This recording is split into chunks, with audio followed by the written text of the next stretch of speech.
నూలులో శతాబ్దాల గౌరవం, పట్టు పరంపరకు ప్రతీక, సంప్రదాయానికి శాశ్వత చిరునామా సఖీ.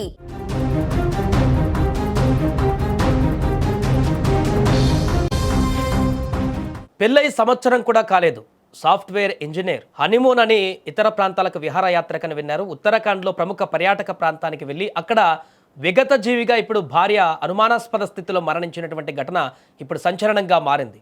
వైజాగ్కు చెందినటువంటి ఒక సాఫ్ట్వేర్ దంపతులు ఈ యొక్క పర్యటనకు వెళ్ళారు. 7 నెలలవుతుంది వారికి పెళ్ళై. ఈ సందర్భంగా విహారయాత్రకని వెళ్ళారు అక్కడికి.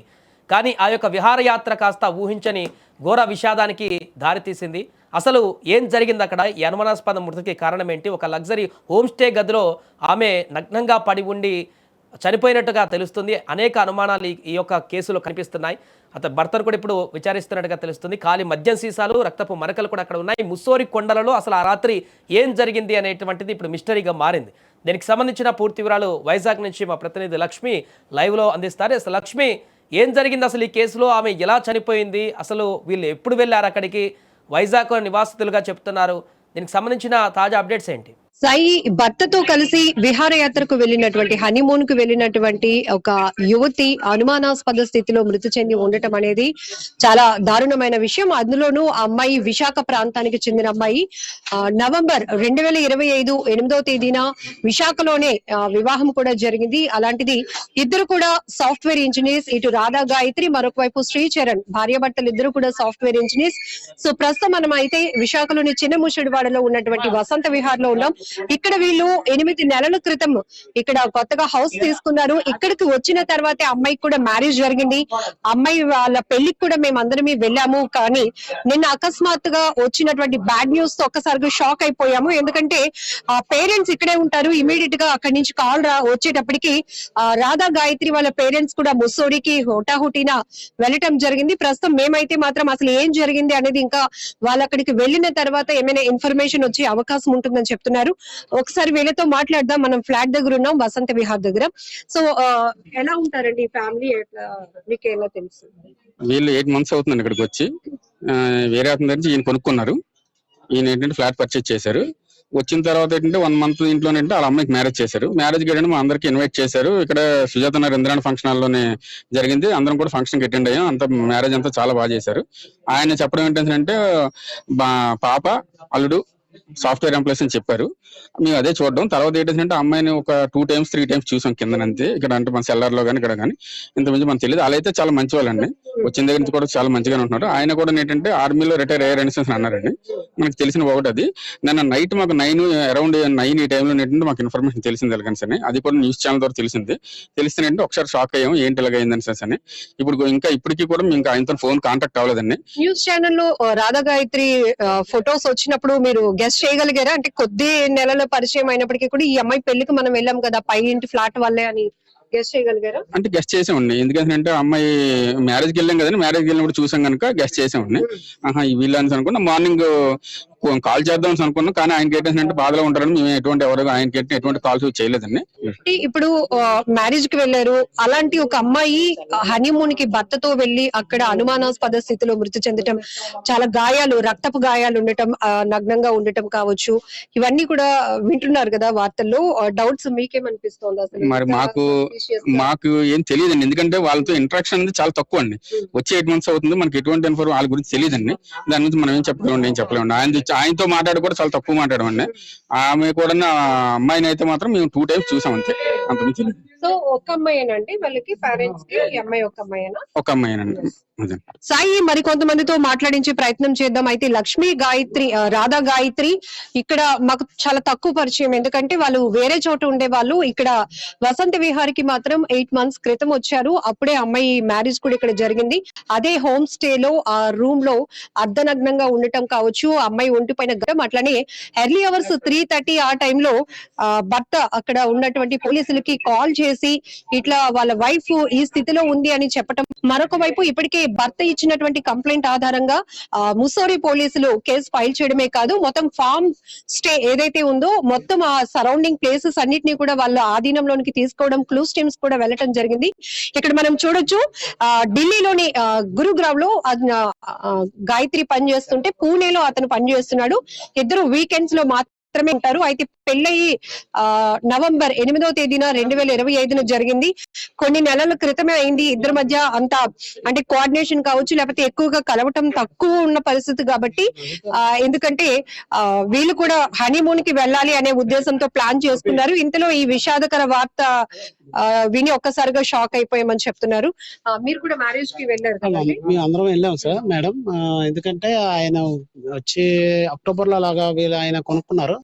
తర్వాత వెంటనే వాళ్ళ పాప మ్యారేజ్ అందరికి ఇన్వైట్ చేశారు. మేము అందరం కూడా అమ్మాయి సాఫ్ట్వేర్ ఎంప్లాయ్ అనే వాళ్ళు చెప్పారు. అంతవరకు మా అందరికి ఇన్ఫర్మేషన్ తెలుసు. ఆ అమ్మాయి ఒకసారి 2 సార్లు మేము చూసాం తప్ప ఇక్కడ ఎక్కువ సార్లు కూడా మేము చూడలేదు. మ్యారేజ్ అయిన తర్వాత కొత్త పెళ్లి జంట వస్తూ ఉంటారు కదండి, అట్లా ఏమైనా అబ్బాయిని కూడా మీరు చూసారా? ఆ అబ్బాయిని కూడా ఒకసారి 2 సార్లు చూసాం మేము. అంటే మనం ఇట్లా సెల్లర్ లో చూడడమే తప్ప మనకి ప్రత్యేకించి మ్యారేజ్ కి అయితే అందరం ఇన్వైట్ చేశారు, అటెండ్ అయ్యాము.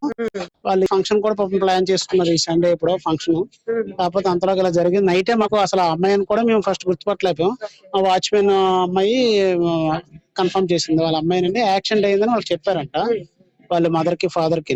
వాళ్ళ ఫాదర్ అయితే మన మండే ఇలా జరిగిందని కాకుండా యాక్సిడెంట్ అయిందని చెప్పేసి వాళ్ళ పేరెంట్స్ కి ఇన్ఫార్మ్ చేశారంట. చెప్తే వాళ్ళ మదర్ కూడా నిన్నటి వరకు ఇక్కడే ఉన్నారు. వాళ్ళ ఫాదర్ మన మార్నింగ్ వెళ్ళారు. వాళ్ళ మదర్ నేను 11 o'clock కి ఇక్కడ నుంచి బయలుదేరడం జరిగిందండి. అక్కడ వరకు ఇక్కడ వాళ్ళందరికి ఇన్ఫర్మేషన్ తెలుసు. నన్ను నైటే అందరికి ఇలా జరిగింది, ఈ అమ్మాయి మా అపార్ట్మెంట్ లో సుధాకర్ గారు అమ్మాయి అని చెప్పి కన్ఫర్మ్ చేసుకున్నామండి. సార్ చాలా విషాదకరమైనటువంటి వార్త. ఎందుకంటే పెళ్ళైన తర్వాత అనుమానాస్పద స్థితిలో మృతి చెందటం అనేది ఈ మధ్య కాలంలో చాలా కేసెస్ లో చూస్తున్నాం. అటు అమ్మాయి కావచ్చు, అబ్బాయి కావచ్చు. అంటే డౌట్స్ మనం ఏమీ ఎక్స్ప్రెస్ చేయలేం, కానీ ఒక హనీమూన్ కి హ్యాపీగా గడపడానికి వెళ్ళినటువంటి ఒక అమ్మాయి, భర్తతో కలిసి వెళ్ళినటువంటి అమ్మాయి ఇట్లా చనిపోవటం అనేది, ఇట్లా చనిపోయిన వార్త ఆలకించి బాధపడ్డాం. ఇది అనుకోకుండా టీవీ ఛానల్ ఓపెన్ చేసినప్పుడు ఆ అమ్మాయి కనిపించింది. మేము ఐడెంటిఫై చేయలేకపోయాం. కొంచెం డౌట్ వచ్చింది మాకు, ఈ అమ్మాయి లాగా ఉంది అనుకున్నాం, కానీ అంత కరెక్ట్ గా మనం ఐడెంటిఫై చేయలేదు. తర్వాత మరుసటి రోజు తెలిసింది ఈ అమ్మాయి పాపం కొనుక్కొని 8 నెలలు 9 నెలలు అవుతుంది. ఈ ఇల్లు కొనుక్కొని మ్యారేజ్ అయితే చాలా గ్రాండ్ గా చేశారు. ఆ అమ్మాయి బాగుంటది, క్వాలిఫైడ్. అబ్బాయి కూడా చాలా బాగుంటుంది. ఇద్దరు సాఫ్ట్వేర్ ఇంజనీర్స్ చెప్పారు. బండి అది తెచ్చారు ఏంటంటే గురుగాం లో జాబ్ వచ్చిందండి, ట్రాన్స్ఫర్ అయింది, అక్కడికి వెళ్ళిపోయింది, బండి పట్టుకెళ్ళలేదు, అమ్మాయి బండి అన్నారు. ఇంతలో ఇలా జరిగిందంటే కొద్దిగా బాధ అనిపిస్తుంది. సార్ ఇప్పుడు ఆ పేరెంట్స్ పరిస్థితి ఊహించడానికి కూడా చాలా కష్టంగా ఉంటది. ఒక్కగానొక్క అమ్మాయి, బాగా చదివించారు, మంచిగా సెటిల్ అయిన అబ్బాయికి ఇచ్చారు, కానీ అంత సడన్ గా ఒక మంచి ప్లేస్ కి ఎంజాయ్ చేయడానికి వెళ్ళినటువంటి అమ్మాయి అట్లా అర్ధాంతరంగా తనువు చాలించడం అనేది బాధే ఇటువంటి విషయం. కాకపోతే అది అక్కడ ఏం జరిగింది అనేది వాళ్ళ లోకల్ పోలీస్ ఐడెంటిఫై చేయాలి, కానీ మన వీళ్ళు ఎలా జరిగింది అనేది ఎవరికి తెలియదు. ఇప్పుడు గాయత్రి వాళ్ళ father retired army ex-service men, civil లో జాబ్ చేస్తారు. 55 ఉంటుంది, 55 ఉంటుంది. ఆయన ఇంకా సర్వీస్ లో ఉన్నాడు, ప్రైవేట్ గా మళ్ళీ సర్వీస్ చేస్తున్నాడు. ఎక్సర్విస్ మెన్ రిటైర్ అయిపోయారు, అందులో సర్వీస్ చేసి పెన్షన్ మీద ప్రైవేట్ జాబ్ చేస్తున్నారు.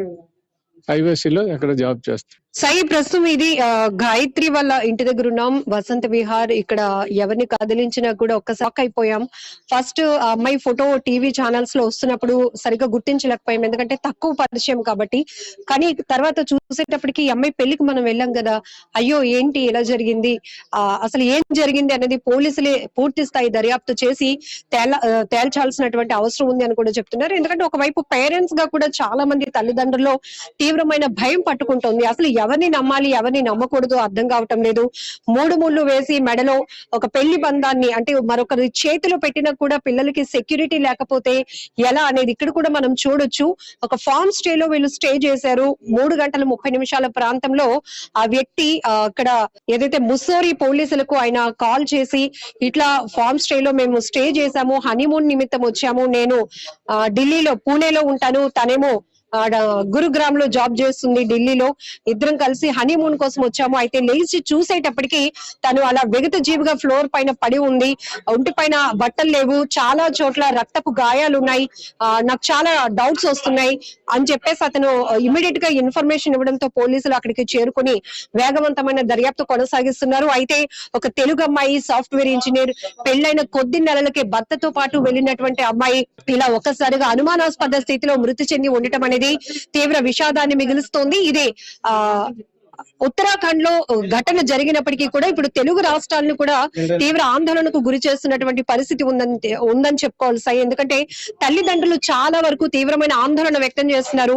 పెళ్లిళ్ళు వైజాగ్కు సంబంధించినటువంటి మహిళ ఈ రకంగా అక్కడ ఉత్తరాఖండ్కు వెళ్ళి మృత్యువాడిలోకి చేరుకోవడం అనేది అనేక అనుమానాలకు తావిస్తున్నటువంటి పరిస్థితి. ఎందుకంటే వారికి పెళ్ళై 7 నెలలే కావస్తుంది. ఇద్దరు సాఫ్ట్వేర్లో ఉద్యోగం చేస్తున్నటువంటి వ్యక్తులు, ఉన్నతమైనటువంటి ఉద్యోగము, ఉన్నతమైనటువంటి జీవితం సంపాదిస్తూ మంచి హ్యాపీ లైఫ్ని లీడ్ చేసేటువంటి పరిస్థితుల్లో ఇలా ఒక హనీమూన్ ట్రిప్ కని వెళ్ళి అక్కడ అనుమానాస్పద స్థితిలో ఊహించిన విధంగా భార్య చనిపోవడం పట్ల భర్త కూడా ఇప్పుడు దిగ్భ్రాంతి చెందుతున్నటువంటి పరిస్థితి ఏర్పడింది. ఏదేమైనా ఈ కేసులో దర్యాప్తులో అసలు విషయాలు బయటకు వచ్చేటువంటి అవకాశం అయితే కనిపిస్తుంది.